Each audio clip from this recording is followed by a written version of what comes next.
আসসালামু আলাইকুম প্রিয় শিক্ষার্থী, কেমন আছো? আশা করছি তোমরা অনেক বেশি ভালো আছো। আজকে আমরা তরঙ্গ শব্দের গুরুত্বপূর্ণ কিছু সৃজনশীল নিয়ে আলোচনা করব। চলো শুরু করছি।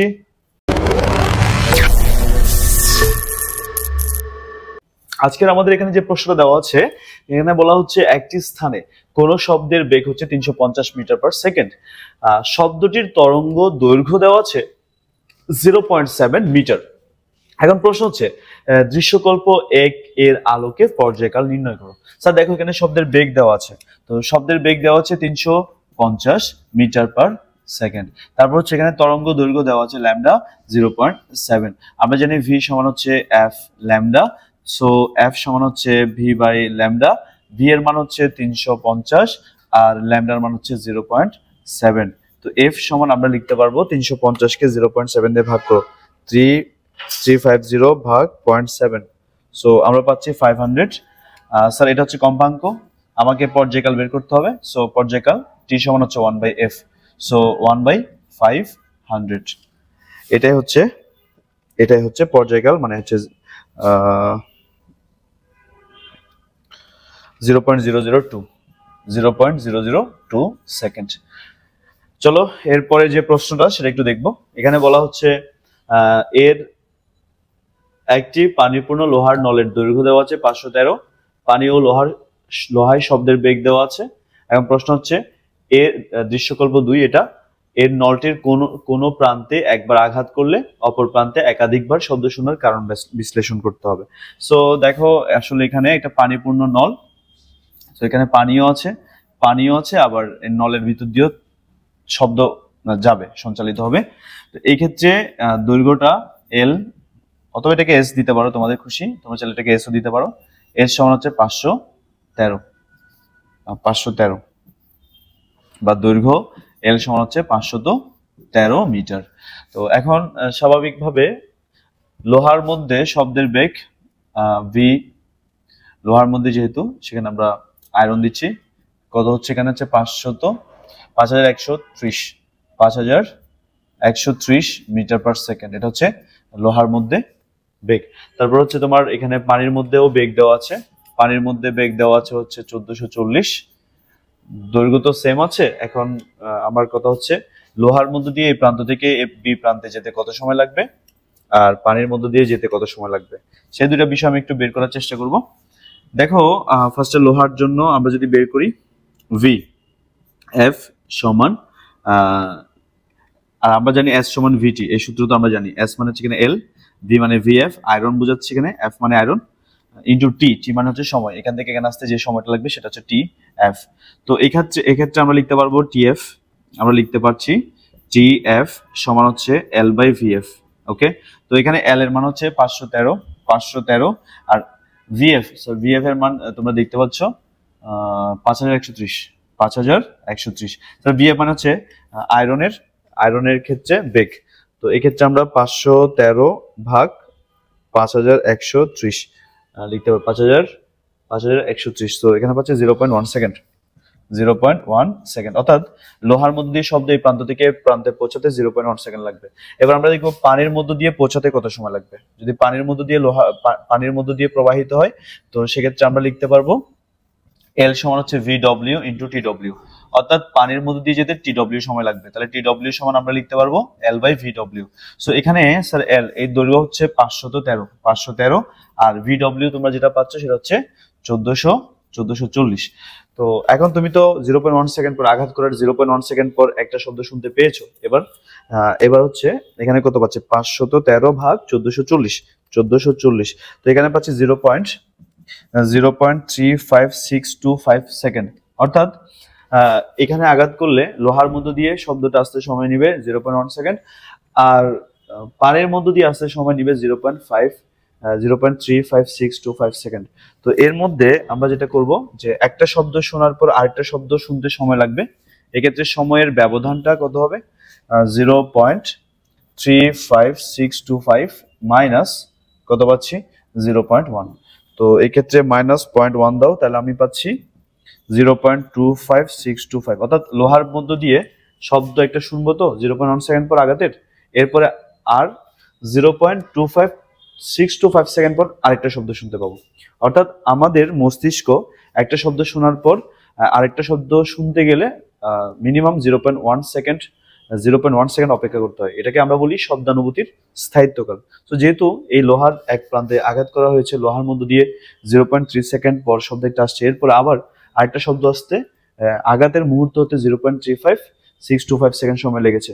সো দুইটা শব্দের মধ্যে এই পারে আসার পর দুইটা শব্দের মধ্যে যে সময়ের পার্থক্য সেটা হচ্ছে 0.6 to 5 সেকেন্ড। অর্থাৎ একটা শব্দ শোনার আরো 6 to 5 সেকেন্ড পর আমি আরেকটা শব্দ শুনতে পাচ্ছি। সো দুইটা শব্দকে আমরা আলাদা করতে পারবো, এই জন্য আমরা পরপর দুটি শব্দ শুনতে পাচ্ছি। যদি এটা একটা শব্দ শোনার 0.1 সেকেন্ডের আগে যদি আরেকটা শব্দ চলে আসতো, তখন কিন্তু আমরা এই দুইটা শব্দ শুনতে পেতাম না। আমি আশা করছি তোমরা এই ব্যাপারটা বুঝতে পারছো। চলো এবার আমরা আরেকটা প্রশ্ন দেখি। বলা হচ্ছে এগুলো একটু ইম্পর্টেন্ট একটু ভালো করে দেখবা। বলা হচ্ছে দুটি উঁচু ও খাড়া পাহাড়ের মধ্যবর্তী ব্যবধান হলো 411.25 মিটার। একজন ব্যক্তি পাহাড় দুটোর মাঝে কোন স্থানে দাঁড়িয়ে জোরে হাততালি দিলে নিকটবর্তী পাহাড় থেকে 1.15 সেকেন্ড পর প্রতিধ্বনি শুনতে পান। ওই সময় বাতাসের শব্দের বেগ ছিল 350 মিটার পার সেকেন্ড। এখন প্রশ্ন হচ্ছে ওই ব্যক্তির অবস্থান থেকে নিকটবর্তী পাহাড়ের দূরত্ব কত ছিল। দেখো, আমি মনে করছি ওই ব্যক্তির কাছ থেকে নিকটবর্তী পাহাড়ের দূরত্ব ছিল D1। আর এখানে উনি হাততালি যখন দিয়েছেন, এইখান থেকে শব্দ গিয়ে আবার ফিরে আসছে। তো এই যে যাওয়া আর আসা, এর মধ্যে সময় লেগেছে 1.15 সেকেন্ড। এটা হচ্ছে আমার প্রশ্নে বলা হয়েছে। তো এখন এই D1 এর মানটা বের করতে হবে। সো ওই দিন বাতাসের শব্দের বেগ ছিল 350। আমরা জানি S সমান হচ্ছে V ইন্টু T। S মানে এখানে 2D1, কারণ শব্দগুলো যাবে, শব্দ এখান থেকে যাবে আবার আসবে সোর্সের কাছে। সো V ইন্টু T লেখাতে যাচ্ছে। আমার টার্গেট কিন্তু D1 এর মান বের করা। D1 সমান হচ্ছে VT ডিভাইড বাই 2। তো এই ক্ষেত্রে V হচ্ছে 350 আর T1 T এর মান দেখছো 1.15, কারণ প্রতিধ্বনি শুনতে সে 1.15 সেকেন্ড অপেক্ষা করেছিল, ডিভাইড বাই 2। তো আমরা এখানে পাচ্ছি 350 ইন্টু 1.15, নিচে হচ্ছে 2। সো আমরা পাচ্ছি 201.25। 200 এখানে যদি আমরা লিখি D1 সমান হচ্ছে 201.25 মিটার। অর্থাৎ এই লোক থেকে নিকটতম যে পাহাড়টা আছে তার দূরত্ব হচ্ছে 201.25 মিটার। তাহলে আরেকটা যে পাহাড়টা আছে ওই পাহাড়ের দূরত্ব কত হবে? সো আরেকটা যে পাহাড়টা আছে ওই পাহাড়ের দূরত্ব কত হবে, আমি এই জায়গাটা লিখছি। আসলে টোটাল ডিস্টেন্স হচ্ছে 411.25। সো এক্ষেত্রে D1 প্লাস D2, অর্থাৎ এই লোক থেকে নিকটতম পাহাড়, এটা দূরতম পাহাড় মনে করি, এটা এই দূরত্বটা হচ্ছে D2 হতে পারে, অথবা একই সাইডেও হতে পারে।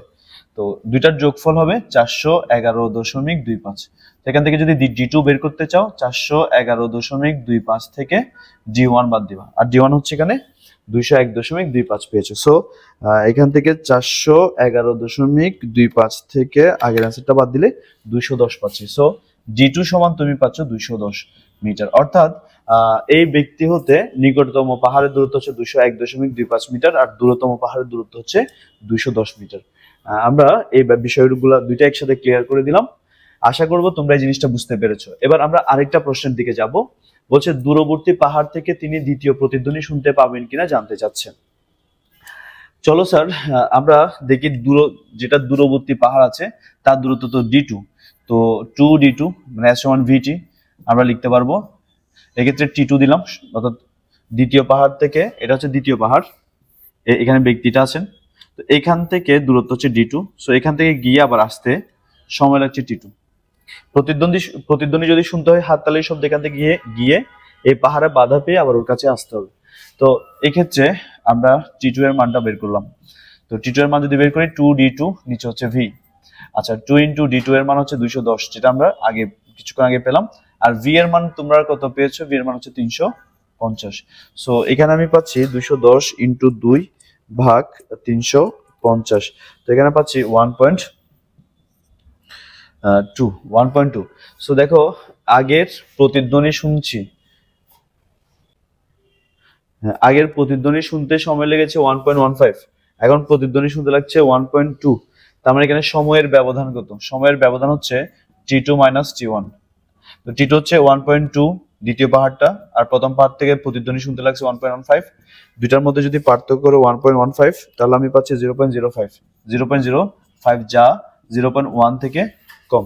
অর্থাৎ আমরা প্রথম শব্দ শোনার ঠিক 0.025 সেকেন্ড পর দ্বিতীয় প্রতিধ্বনিটা শুনে ফেলবো, যার কারণে আমরা দুইটা শব্দকে আলাদা করতে পারবো না, অর্থাৎ আমি প্রতিধ্বনি শুনতে পাবো না, কারণ দুইটা প্রতিধ্বনির মধ্যে যে মিনিমাম সময়ের ব্যবধান থাকা উচিত সেটা হচ্ছে 0.1, কিন্তু তার চেয়ে অনেক কম আছে এখানে। সো আমরা দ্বিতীয় প্রতিধ্বনি ক্ষেত্রে শুনতে পাবো না। এবার আমরা আরেকটা প্রশ্ন দেখব। স্যার এখানে বলা হচ্ছে পি মাধ্যমে দুটি ভিন্ন উৎস হতে সৃষ্ট শব্দদ্বয়ের কম্পাঙ্ক 340 হার্জ এবং 400 হার্জ। দেখো পি মাধ্যমে দুটি ভিন্ন উৎস হতে, একটা নির্দিষ্ট মাধ্যমটা একটা, তবে উৎস বা সোর্স দুইটা সোর্স থেকে যে শব্দগুলো তৈরি হচ্ছে তাদের কম্পাঙ্ক ভিন্ন, একটার কম্পাঙ্ক হচ্ছে 340 হার্জ আর একটার কম্পাঙ্ক হচ্ছে 400 হার্জ, এবং এদের তরঙ্গ দৈর্ঘ্যের পার্থক্য, দুইটার মধ্যে যে তরঙ্গ দৈর্ঘ্য আছে তাদের পার্থক্য হচ্ছে 0.165 মিটার। অপর একটি মাধ্যম কিউতে শব্দের বেগ হচ্ছে 400 মিটার পার সেকেন্ড। অপর একটি মাধ্যম কিউতে শব্দের বেগ কত? 400 মিটার পার সেকেন্ড। এখন আমার প্রশ্ন হচ্ছে পি মাধ্যমে শব্দের বেগ নির্ণয় করো। কি বলছে? পি মাধ্যমে শব্দের বেগ আমাদেরকে বের করতে হবে। স্যার দেখো পি মাধ্যমে দুটি ভিন্ন উৎস হতে সৃষ্ট শব্দদ্বয়ের কম্পাঙ্ক। পি মাধ্যমে উৎস আলাদা তাই কম্পাঙ্ক আলাদা। f1 সমান তুমি কত পাচ্ছ এখানে? স্যার প্রথমটার কম্পাঙ্ক f1 সমান পাচ্ছ 340 হার্জ, আর দ্বিতীয়টার কম্পাঙ্ক আমরা f2 সমান পাচ্ছি 400 হার্জ। তো এবং এদের তরঙ্গ দৈর্ঘ্যের পার্থক্য, মানে এদের মধ্যে তরঙ্গ দৈর্ঘ্যের যে পার্থক্য আছে সেটা হচ্ছে তরঙ্গ দৈর্ঘ্য ডেল ল্যামডা সমান হচ্ছে 0.165। ঠিক আছে, এখানে তরঙ্গ দৈর্ঘ্যের পার্থক্য আছে। তো এখন কথা হচ্ছে আমরা জানি কম্পাঙ্ক এবং তোমার তরঙ্গ দৈর্ঘ্য একটার ব্যস্তানুপাতিক। সো এখানে যেহেতু f2 এর ক্ষেত্রে কম্পাঙ্ক বড়, তাই অবশ্যই λ2 ছোট হবে, আমরা জানি। তো এখানে আমরা λ1 মাইনাস λ2 সমান হচ্ছে 0.165 লিখতে পারবো। এবার একটা জিনিস খেয়াল করো, আমরা সবাই জানি v সমান হচ্ছে f ল্যামডা, এটা আমরা সবাই জানি। তো এখানে আসলে যেহেতু মাধ্যমটা এখানে সেম, তাই বেগটা সমান হবে। তো এখানে আমরা lambda equals to v by f লিখতে পারবো। সো λ1 সমান হচ্ছে vp বাই f1, সো λ2 সমান হচ্ছে vp বাই f2, আমরা এভাবে লিখতে পারবো। তো p কেন? v তো বেগ, p হচ্ছে পি মাধ্যমের ক্ষেত্রে, আর যেহেতু মাধ্যমে কি দুইটার ক্ষেত্রে, তো বেগটা সমান থাকবে। সেই হিসেবে আমরা যদি এটাকে একটু ভালো করে বুঝাই, তাহলে আমরা λ1 এর জায়গায় vp বাই f1 লিখতে পারবো। vp বাই f1 মাইনাস λ2 জায়গায় vp বাই f2 লিখতে পারবো, সমান হচ্ছে 0.165 লেখা যাবে। তো এই ক্ষেত্রে vp যদি কমন নিয়ে নাও, 1 by f1 minus 1 by f2 সমান হচ্ছে 0.165 লিখলাম। vp সমান হচ্ছে 1 বাই, স্যার এই f1 এর মান পাচ্ছ 340 হার্জ, 340 মাইনাস 1 বাই 400 সমান হচ্ছে 0.165। তো এই ক্ষেত্রে আমরা যেটা করব সেটা হচ্ছে 1 ভাগ 340 মাইনাস 1 ভাগ 400। তো এই ক্ষেত্রে আমরা পাচ্ছি 0.165 ভাগ অ্যান্সার। তো আমি পাচ্ছি 374। তো ভিপি সমান পাচ্ছি 374 মিটার পার সেকেন্ড। চলো, এটা হচ্ছে আসলে পি মাধ্যমে শব্দের বেগ। এবার আমরা দ্বিতীয় প্রশ্নটা দেখব। এখানে বলা হচ্ছে পি মাধ্যমে, এগুলো তো বুঝলা, অপর একটি মাধ্যম কিউতে শব্দের বেগ হচ্ছে 400। সেখানে দুইটা মাধ্যম, একটা পি মাধ্যম একটা কিউ মাধ্যম। পি মাধ্যমে শব্দের বেগ আমরা 374 বের করেছি, কিউ মাধ্যমে শব্দের বেগ 400 দেওয়া আছে। পি মাধ্যমে দুইটা সোর্সের দুইটা কম্পাঙ্ক, একটা হচ্ছে 340, একটা হচ্ছে 400 হার্জ। এদের মধ্যে তরঙ্গ দৈর্ঘ্যের পার্থক্য দেওয়া আছে। চলো এবার আমরা পরের প্রশ্নটা দেখব। বলছে মাধ্যম দ্বয় একই শব্দের তরঙ্গ দৈর্ঘ্যের পার্থক্য 0.1 মিটার হলে, মানে মাধ্যম দ্বয়ের মধ্যে তরঙ্গ দৈর্ঘ্যের পার্থক্য 0.1। কথাটা বুঝো, একই শব্দ, মানে এখানে ফ্রিকোয়েন্সি সেম রাখছে, কম্পাঙ্ক সেম রাখছে। দেখো মাধ্যম দ্বয় একই শব্দ মানে ফ্রিকোয়েন্সি একই, এখানে তরঙ্গ দৈর্ঘ্যের একই শব্দের তরঙ্গ দৈর্ঘ্যের পার্থক্য, একই শব্দ তার মানে ফ্রিকোয়েন্সি একই, তবে মাধ্যম ভিন্ন হওয়ার কারণে তরঙ্গ দৈর্ঘ্য আলাদা হয়ে যাচ্ছে, তাই দুই মাধ্যমে তরঙ্গ দৈর্ঘ্যের পার্থক্য হচ্ছে 0.1। ৮০ বার কম্পনে কিউ মাধ্যমে ১২৪ মিটার যেতে পারবে কিনা গাণিতিকভাবে বিশ্লেষণ করতে বলছে। সো আমার এখানে ৮০ বার কম্পনে ১২৪ মিটার যেতে পারবে কিনা জানতে চাচ্ছে। সো আমাদের টার্গেট হচ্ছে কিউ মাধ্যমে তরঙ্গ দৈর্ঘ্যটা বের করা। সো কিউ মাধ্যমে যদি তরঙ্গ দৈর্ঘ্য বের করা যায় তাহলে ম্যাথটা ইজিলি সলভ করা যাবে।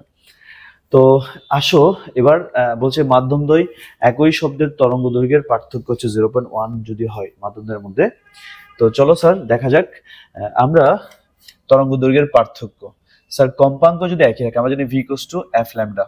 সো কম্পাঙ্ক যদি স্থির থাকে, যে মাধ্যমে শব্দের বেগ বেশি সে মাধ্যমে তরঙ্গ দৈর্ঘ্য বড় হয়। তাহলে আমরা তো দেখছি কিউ মাধ্যমে শব্দের বেগ বেশি, কারণ হচ্ছে পি মাধ্যমে 374, কিউ মাধ্যমে 400। সো যেহেতু কিউ মাধ্যমে শব্দের বেগ বেশি তাই কিউ মাধ্যমে তরঙ্গ দৈর্ঘ্য বড় হবে, কারণ এক্ষেত্রে কম্পাঙ্কটা স্থির আছে। তাহলে এক্ষেত্রে আমরা lambda q minus lambda p সমান লিখতে পারবো 0.1। তো আমরা জানি v = f ল্যামডা।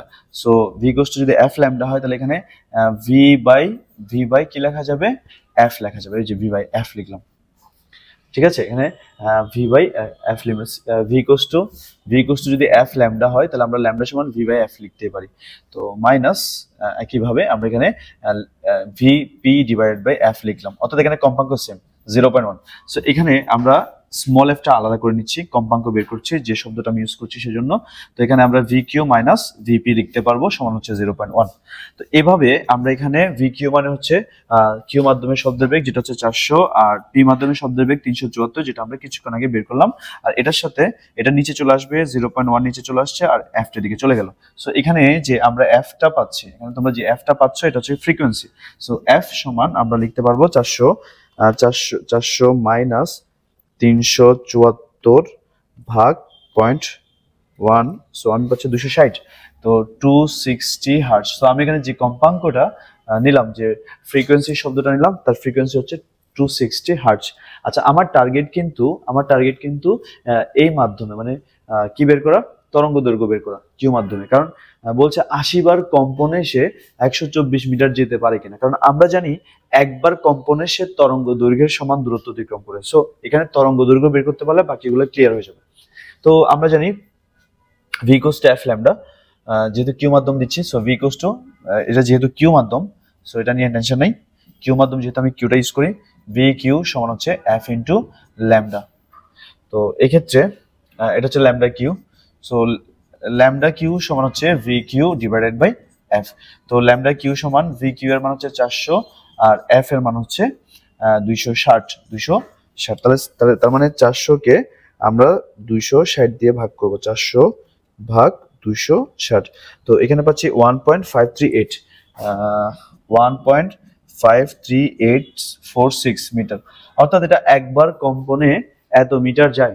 তাহলে 80 বার কম্পনে অতিক্রম করবে, তাহলে 80 বার কম্পনে অতিক্রম করবে, 80 বার কম্পনে অতিক্রম করবে, 80 বার কম্পনে অতিক্রম করবে। s সমান হচ্ছে 80 into lambda q. So 80 into lambda q মানে হচ্ছে 1.53846। এটা আমরা ইনপুট রেখে দিব, এটার সাথে জাস্ট 80টা গুণ করে দিব, এখানে পাচ্ছি 123। আমরা পাচ্ছি 123.07। এটা 80 বার কম্পনে যাচ্ছে 123.07। সো এটা এখানে বলছে 80 বার যেটা 124 মিটার যেতে পারবে কিনা, কিন্তু এ যেতে পারবে 80 বার কম্পনে 123.07 মিটার, তো 124 মিটার যেতে পারবে না। এক্ষেত্রে আশা করি তোমরা জিনিসটা বুঝতে পারছো, যেহেতু দুইটা মাধ্যম দুইটা আলাদা বলছে, কম্পাঙ্ক একই বলছে, সো আমরা জানি যে মাধ্যমে শব্দের বেগ বেশি সে মাধ্যমে তরঙ্গ দৈর্ঘ্য বেশি হয়। তাই আমরা lambda q minus lambda p সমান 0.1 দিয়েছি। 0.1 কেন দিয়েছি বুঝতে পারছো তো, অর্থাৎ যেহেতু কিউ মাধ্যমে শব্দের বেগ বেশি তাই আমরা কিউ মাধ্যমে তরঙ্গ দৈর্ঘ্যটা বড় ধরেছি ল্যামডা কিউ, আর পি মাধ্যমে শব্দের বেগ কম তাই ল্যামডা পি ধরেছি। দুইটার পার্থক্য 0.1। যেহেতু ফ্রিকোয়েন্সি একই, শব্দ একই, তাই f একই ধরলাম।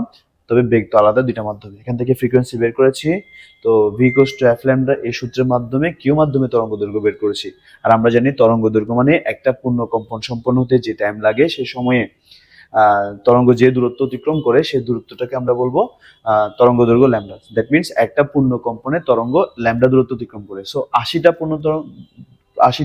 পূর্ণ কম্পনে সে এতটা দূরত্ব অতিক্রম করবে, যেটা 124-এর চেয়ে কম, সো সে যেতে পারবে না।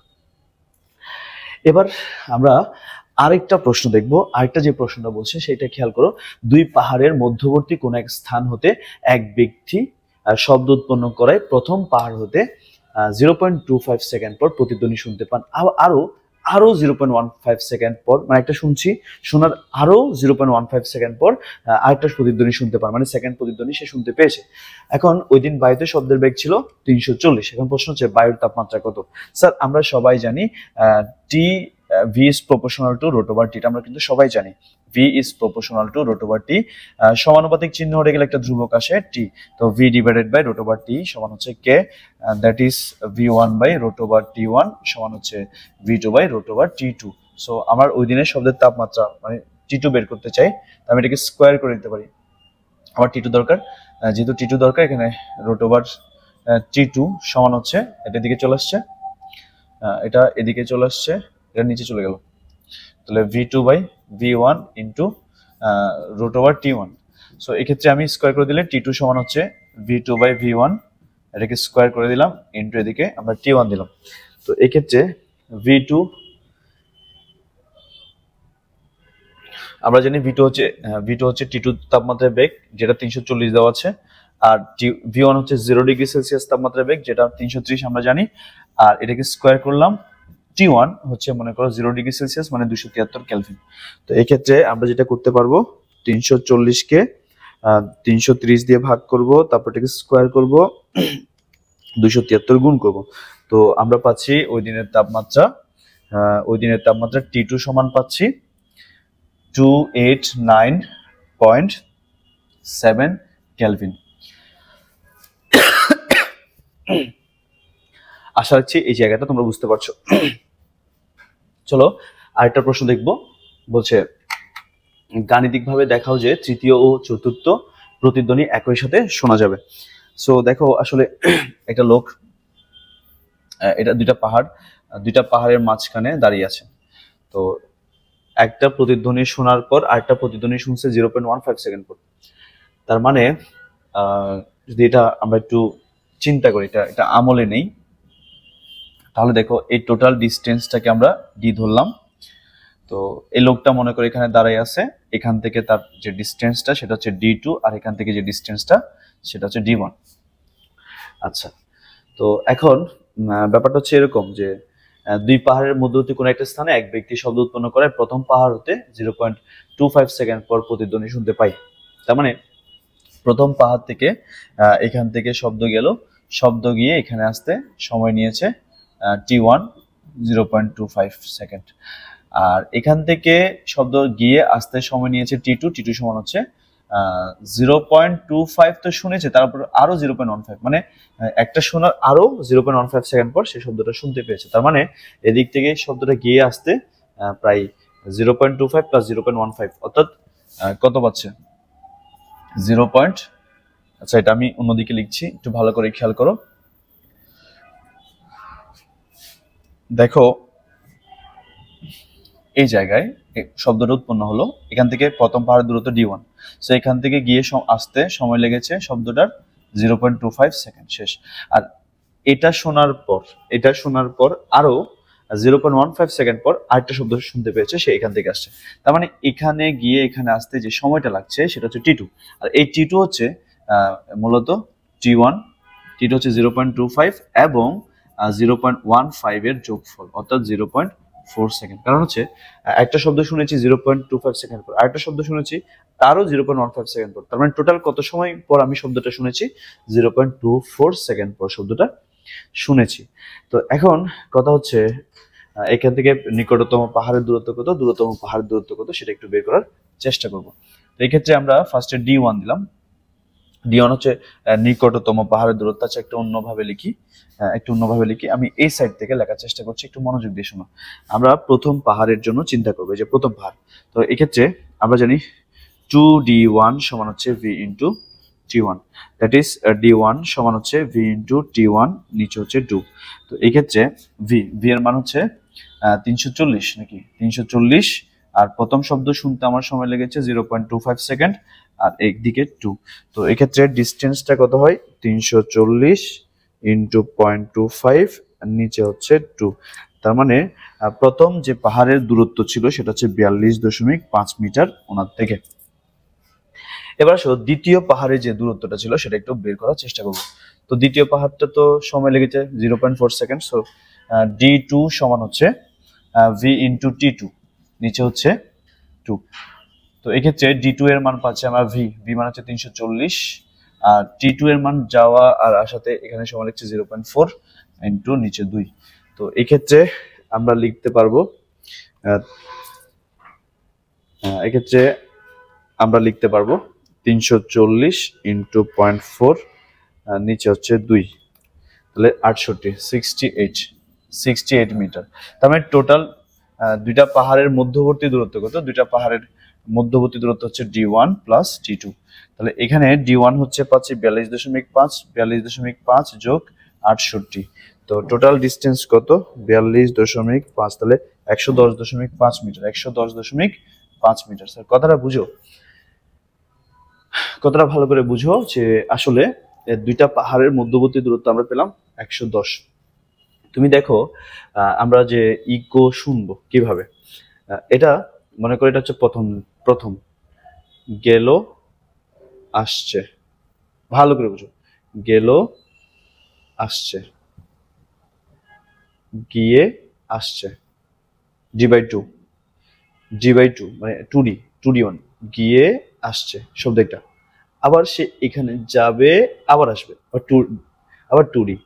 তার মানে এখানে 4, আমি আবার বলছি একটু ভালো করে খেয়াল করো, এখানে শব্দটা এখান থেকে যাবে আবার ফিরে আসবে, ওকে, 2D1 দূরত্ব অতিক্রম করেছে, আবার গিয়ে আবার আসবে, এরকম না। মানে এই শব্দটা যদি প্রতিধ্বনি, একটা শব্দ চিন্তা করো, এই সাইডের শব্দটা চিন্তা করো, আমি একটু এটাকে তোমাকে আরেকটু ভালো করে বোঝানোর একটু চেষ্টা করি। মনে করো এটা হচ্ছে পাহাড়, ঠিক আছে, সো এটা হচ্ছে সোর্স। তো সোর্স থেকে শব্দ প্রডিউস হবে, তো শব্দ প্রডিউস হবে, যাবে, এদিকে গেল, এদিকে আসছে, এটা হচ্ছে আমি প্রথম প্রতিধ্বনি শুনেছি। এটা আবার এটা হচ্ছে পাহাড়। এবার শব্দটা এদিকেও গেল না, এদিকে গিয়ে আবার এদিকে ফেরত আসছে, তাহলে দ্বিতীয় প্রতিধ্বনি শুনতে পাইছি। এখন এই দ্বিতীয় প্রতিধ্বনিটা, এখন এই প্রথম প্রতিধ্বনির যে শুনছি শব্দটা, সেটা কি আর এখানে থেমে থাকবে? সে কিন্তু এখানে থেমে থাকছে না, সে আরো সামনের দিকে আগাবে, গিয়ে এই জায়গায় সে এখানে গিয়ে সে আঘাত করবে, সে এখানে গিয়ে আঘাত করবে, সে আবার ব্যাক করছে। কথাটা বুঝো। তার মানে আসলে তৃতীয় প্রতিধ্বনি শুনতে হবে, প্রথম প্রতিধ্বনি যে শব্দটা সেটাই তৃতীয় প্রতিধ্বনি সৃষ্টি করবে। তাহলে এক্ষেত্রে প্রথম যে প্রতিধ্বনিটা আছে, মানে সে তার অতিক্রান্ত দূরত্বটা কত, একটু ভালো করে খেয়াল করো, তার অতিক্রান্ত দূরত্বটা কত।